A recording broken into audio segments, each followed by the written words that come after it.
अब पहली मिस्टेक है वेटिंग फॉर आरटीपीसीआर रिपोर्ट। ये आरटीपीसीआर रिपोर्ट आप सब जानते हैं। ये वो रिपोर्ट है जिससे आप पता करते हैं आपके अंदर वायरस की एंट्री हुई या नहीं हुई, यानी कि आप में वायरस घुसा या नहीं घुसा, आप वायरस इन्फेक्टेड हैं या नहीं हैं।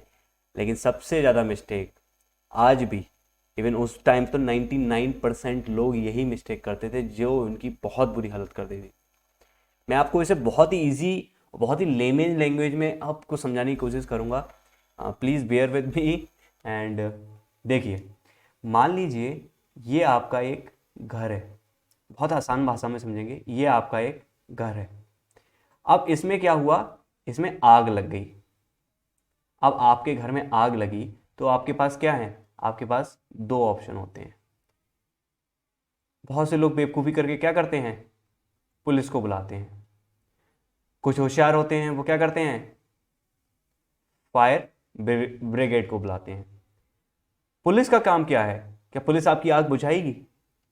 पुलिस का काम है कल्प्रिट को पकड़ना, चोर को पकड़ना। वो बता देगी हाँ इस बंदे ने आग लगाई, इस बंदी ने आग लगाई, इसने आग लगाई या इसने आग लगाई। लेकिन आपके घर में अगर आप पुलिस बुला लेंगे, वो पुलिस चोर पकड़ने में लगी रही, तो तब तक तो आपका घर जल जाएगा। फिर तो फायर ब्रिगेड इसलिए बुलाई जाती है पहले। फायर ब्रिगेड क्या करती है, आपके घर में आग को बुझाती है, और आग बुझ गया फिर आप पुलिस को बुलाइए, चोर ढूंढते रहिए, कॉम्पनसेशन लेते रहिए। अब यही फंडा है जो आपको समझना है बहुत आसानी से। अब ये फंडा आपको अगर समझ में आ गया तो आपको बाकी चीज़ें भी समझ में आ जाएगी। अब यहाँ पे जो आपकी ये मान लीजिए मकान की जगह आपकी बॉडी है। आपकी बॉडी में क्या करा, वायरस ने एंट्री मारी। वायरस ने जैसे ही बॉडी में एंट्री मारी, आपके पास फिर दो ऑप्शन है, पुलिस को बुलाओ यानी कि आरटीपीसीआर रिपोर्ट कराओ। आरटीपीसीआर रिपोर्ट यानी कि ये बताएगी आपके अंदर जो ये वायरस है ये एंटर किया या नहीं किया, आप पॉजिटिव हैं या नेगेटिव हैं। रिमेंबर, आरटीपीसीआर रिपोर्ट के बारे में साफ साफ लिखा हुआ है कि RTPCR has sensitivity of 70% only. RTPCR की रिपोर्ट अगर 100 लोग जो पॉजिटिव हैं उनकी कराओगे तो 70 में 70 की ही सही दिखाएगी, 30 की वो गलत दिखा देती है, क्योंकि वर्कलोड लैब्स पे इतना है। जो स्वैब टेस्ट ले रहा है उस पर भी डिपेंड करता है, बहुत सारे फैक्टर्स पे डिपेंड करता है। आप बीरेडिन गार्गल स्टीम लेके गए हैं, 15 मिनट से 2 घंटे तक आपका टेस्ट पॉजिटिव होने के बाद भी नेगेटिव आ जाता है। तो इसमें बहुत सारे फैक्टर्स हैं। तो इसका मतलब ये नहीं आपकी बीमारी, आपकी बैंड तो बज रही है लेकिन आपकी रिपोर्ट नेगेटिव आ गई है तो आपको कोरोना नहीं है, ऐसा नहीं होता। आज हमारे देश की और दुनिया की स्ट्रेटजी टेस्ट बेस्ड स्ट्रेटजी नहीं रही, अब सिम्टम्स बेस्ड स्ट्रेटजी है। तो आरटीपीसीआर रिपोर्ट बस आपको इतना बताएगी कि आइदर यू आर पॉजिटिव और यू आर नेगेटिव।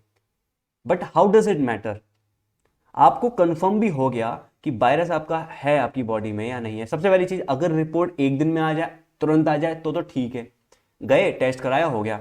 लोगों की 7 दिन तक वेटिंग लिस्ट लगी हुई थी।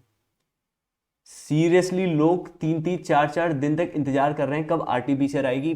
मेरे काफी सारे फ्रेंड्स की रिपोर्ट उनके ठीक होने के बाद आई कि वो पॉजिटिव थे, सीरियसली ऐसा हुआ। लेकिन जो बंदा हाई रिस्क है, जो बंदी हाई रिस्क है, जिसको प्रॉब्लम हो सकती है, कोई ऐसा बुजुर्ग इंसान है जो कोमॉर्बिड है, आप उसकी रिपोर्ट का इंतजार करते रहोगे फिर तो आप गए। आपको स्टार्टिंग से ही क्या करना है, आपको फायर ब्रिगेड को बुलाना है। फायर ब्रिगेड क्या है यहाँ पे, फायर ब्रिगेड है CRP test. Remember, this is the fire brigade. ये है जो आग को बुझाएगी। आग क्या है आपकी बॉडी में, आग आपकी बॉडी में क्या है, आपकी बॉडी में है इन्फ्लेमेशन। इन्फ्लेमेशन, रिमेंबर, इस बीमारी के बारे में कहा जाता है कोविड-19 is acute manageable thrombo immuno inflammatory disease with a post attenuated virus phase. यानी कि जो ये वायरस है आपकी बॉडी में आग लगा देगा, सिंपल भाषा में इन्फ्लेमेशन मचा देगा। और इन्फ्लेमेशन और hyper activity of your immune system जो साइटोकाइन स्टॉर्म को लाता है, उसी वजह से आपकी डेथ होती है। वायरस की वजह से नहीं। वायरेमिया फेज सिर्फ 7 डेज तक चलता है, उसके बाद इम्यून डिसरेगुलेशन फेज होता है। किसी भी इंसान की स्टार्टिंग के 7 डेज में कभी डेथ नहीं होती, बहुत रेयर होता है वो, जिसको पहले से ब्लॉकेजेस हैं, पहले से प्रॉब्लम्स हैं उसकी, क्योंकि सिम्टम्स इग्नोर करते हैं 15, 16, 28 दिन तक लोग बेचारे परेशान रहते हैं। तो सीआरपी रिपोर्ट कराएं, क्योंकि फायर ब्रिगेड जो है यानी सीआरपी इवेल्युएट करेगी आके कि आपकी कितनी फायर लगी है इसमें आपकी बॉडी में। अब ये जो अब जब आग लगे, एक चीज और याद रखिए, जब आग लगेगी तो आग क्या करती है, कचरा बनाती है। यह आग क्या है, इन्फ्लेमेशन। ये कचरा क्या बोलते हैं हम इसे मेडिकल लैंग्वेज में, थ्रोम्बस या थ्रोम्बो इन्फ्लेमेशन। सिंपल सी बात, इन दोनों को मिला के खाता है थ्रोम्बो इन्फ्लेमेशन। आग क्या करेगी, कचरा बनाएगी, यानी कि इन्फ्लेमेशन थ्रोम्बस बनाएगा। जब ये दोनों कंबाइंड होते हैं this is called thrombus inflammation. और बहुत लोग, जब कचरा आग को दबा देगा तो आपकी आग, अच्छा आप आग पता कैसे करेंगे, अगर आपके पास सीआरपी टेस्ट भी नहीं करा रहे हैं, आपका फीवर 101 से ऊपर चल रहा है, आपकी खांसी रुक नहीं रही है, सांस फूल रही है, ऑक्सीजन लेवल कम हो रहा है, ये सब आग के निशान है, ये सब इन्फ्लेमेशन के निशान है। आप घर पे एंटिसिपेट कर सकते हैं अपने पेशेंट का। तो आपके अंदर अगर आग लगी है तो रिमेंबर, थ्रोम्बस भी आएगा, कचरा भी आएगा, अगर आपने कंट्रोल नहीं किया। एंड अगर ये दोनों चीजें आपस में आ गई तो फिर आप बहुत सीरियस हो सकते हैं। रिमेंबर, ये जो इन्फ्लेमेशन है, जो आग है, पहले के 4 दिन यानी कि आपके सिम्टम ऑनसेट से 4 दिन तक ये आग लगती है। तीसरे दिन आग सबसे ज्यादा होती है, तीसरे दिन सीआरपी मैक्सिमम निकल के आता है। ये तीसरा दिन बहुत इंपॉर्टेंट है कोरोना वायरस डिसीज में। तीसरे दिन सीआरपी मैक्सिमम होता है। निमोनिया भी सीटी स्कैन पे इसी दिन दिखाई देता है। यहाँ पे डिसीज को कंट्रोल करना चाहिए आप सबको। अब 5वें दिन क्या आता है, 5वें दिन आता है कचरा। कचरा आया, आपकी आग को बुझाया, आपका फीवर कम हो गया। आपको क्या आते हैं, मुझे फीवर तो अब है नहीं, अब मुझे कंडीशन बिगड़ेगी नहीं। लेकिन कचरा, आग अंदर भड़कती रही और एक दिन इस तरीके से ये फटी, ये हुआ साइटोकाइन स्टॉर्म। आपकी कंडीशन गई खराब, हो गई खराब। अब क्या करोगे, now you are too late. गलती कहाँ करी आपने, आग को पकड़ा नहीं। गलती कहाँ करी आपने, आरटीपीसीआर के पीछे भागते रहे। आपने फायर ब्रिगेड को नहीं बुलाया, आपने सीआरपी को नहीं बुलाया। आपको अब आपने, अगर मान लीजिए अब आप ये चीज सीख गए, अब ये चीज सीख गए आप कि आग को हम कैसे पकड़ना है और आग को हमें कैसे देखना है। क्योंकि आग को पकड़ना, इन्फ्लेमेशन को समझना बहुत जरूरी है, क्योंकि वायरस इन्फ्लेमेटरी डिसीज है। Maximum virus, maximum bacterias, maximum infections inflammatory होते हैं, लेकिन ये तो बैंड ही बजा दे रहा है। अब आपको ये चीज़ और समझनी है कि अब आपको समझ में आ गया कि सीआरपी जो टेस्ट है ये मुझे अपना फायर ब्रिगेड की तरह काम करता है। ये मुझे स्टार्टिंग में कराना है along with CBC, complete blood count, क्योंकि यहाँ पे आपके लिम्फोसाइट्स देखे जाते हैं। अगर ये कम हो रहे हैं इसका मतलब आपकी बॉडी फाइट कर रही है, आपको फाइटिंग मैकेनिज्म चल रहा है, प्रॉब्लम है। आपके प्लेटलेट्स बहुत बढ़ रहे हैं या बहुत घट रहे हैं, 1.5 लाख से भी कम होते चले जा रहे हैं, इसका मतलब कचरा आ गया है। आपका एनएलआर रेशियो यानी कि न्यूट्रोफिल्स और लिम्फोसाइट्स का रेशियो 3.3 या 3.1 से ज़्यादा होता जा रहा है, ये भी एक प्रॉब्लम की बात है। ये तो चलो डॉक्टर आपका एनालाइज करेगा, लेकिन सीआरपी को आप एनालाइज घर पे कर सकते हैं। आपने अपना सीआरपी कराया स्टार्टिंग के 3rd डे पे, 2nd डे पे। आप जो हाई रिस्क पेशेंट होगा उसका हर अल्टरनेट डे पे आपको करा के रखना है। आपका सीआरपी पहले दिन नहीं बढ़ा, तीसरे चौथे दिन आपका बढ़ गया सीआरपी 10 से ज़्यादा। द मूवमेंट आपका सीआरपी 10 से ज़्यादा हो गया, समझ लीजिए बहुत आग लगी है।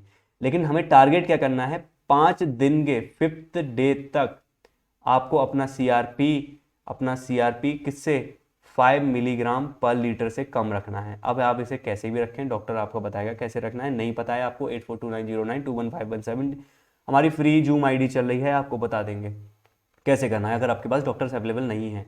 5 मिलीग्राम पर लीटर से आपको अपना सीआरपी लेवल नीचे रखना है, ये टारगेट है।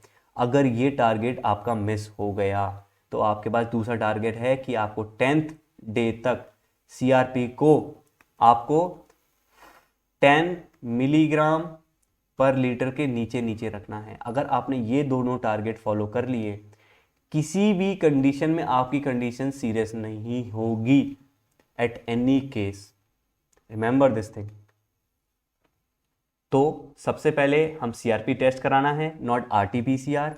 सीआरपी के बाद हमें, हाँ एक बार तुमने फायर ब्रिगेड बुला लिया, फिर बुलाते रहो आरटीपीसीआर, पता करता रहेगा चोर है नहीं है। इमीडिएटली फर्स्ट एड स्टार्ट करो। आपको बस इतना समझना है, जो इंसान हाई रिस्क है उसका एनालाइज करो, एंटिसिपेट द कॉम्प्लिकेशंस, पहले से पूर्व अनुमान लगाओ, start the first aid, start the treatment, जो होगा वो देखा जाएगा। क्योंकि कोरोना का ट्रीटमेंट सिम्टोमेटिक ट्रीटमेंट होता है, कोई एक्स्ट्रा ट्रीटमेंट नहीं होता है। अगर आपको ऑक्सीजन लग भी जाएगी किसी और वजह से है तो कोई वैसे अगर आपकी ऑक्सीजन कम जा रही तो लगने में दिक्कत क्या है। तो अगर किसी कारण से आपका सीआरपी 5 दिन में 5 से ज़्यादा जा रहा है, 10 दिन में भी आपका कंट्रोल नहीं करा, 10 से ज़्यादा चला गया, तब भी मत डरिए, heart care foundation of India आपके लिए है। बट स्टिल आपको ये सारी चीज़ें मैंने समझा दी कि आपको ये चीज़ सीखना बहुत ज़रूरी है। अब आपको ये चीज़ समझिए कि जो मैंने यहाँ लिखा है वो बस यही लिखा है। ये सबसे बड़ी मिस्टेक है जो आप करते हैं, जो हर इंसान करता है, 99% लोग करते हैं। हाई रिस्क इंसान है, उसको देखिए कि उसको क्या प्रॉब्लम हो सकती है। मैंने आपको पहले ही सिखा चुका हूँ ट्राइज करना, एक मेरी वीडियो पढ़िए ट्राइज के ऊपर, देखिए कि आप कैसे रिस्क लगा लेंगे अपनी फैमिली का। सबसे पहले सीआरपी सीबीसी टेस्ट कीजिए, इमीडिएटली फर्स्ट एड दीजिए, तीसरा दिन याद रखिए अपनी बीमारी, जिस दिन आपको पहला सिम्टम आया उसके तीसरा दिन बहुत इंपॉर्टेंट है, निमोनिया आपकी सीटी स्कैन में दिखना स्टार्ट हो जाएगा, सीआरपी आपका बढ़ना स्टार्ट हो जाएगा। मैक्सिमम सीआरपी 4 से 5 घंटे में बढ़ता है, हर 8 घंटे में डबल होता है, 36 से 42 घंटे में ये पीक पे होता है, उसके बाद ये क्रैश करता है विद इन 17 आवर्स। अगर ये क्रैश नहीं किया then there is some kind of problem is going on.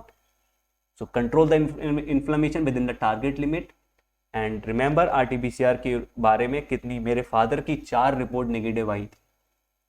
Everyone is saying कि he is not suffering from corona virus, but I know that he is suffering from corona virus. और मैंने anticipate की सारी दिक्कतें, सारी चीजें arrange की, hospital से लेके एम्बुलेंस से लेके एक एक चीज अरेंज कर रखी थी पहले से, सबको पैसे दे रखे थे, सब कुछ बुक कर रखा था।